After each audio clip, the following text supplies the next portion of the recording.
ঘর ছাড়ার পর আর কখনো ঘরে ফেরা হয়নি।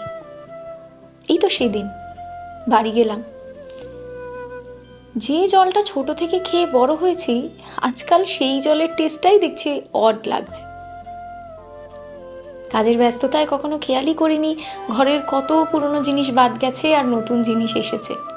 ছাদে যখন গেলাম, মনে হলো ছাদের ধুলোগুলো মুখ ফিরিয়ে বলছে, বাবা কি ব্যস্ত এখন, একবার আসার সময় হয় না। আগে তো কিছু দুঃখ হলেই এখানে এসে বসে থাকতিস। আমার ভালোবাসার ছাদ। আজ মনে হয় আমার মতো সেও একা। যখন নিজে রান্না করি, বাসন ধুই, দাঁড়িয়ে থেকে যে কোমরের ব্যথাটা হয়, তখন মায়ের কথা বড্ড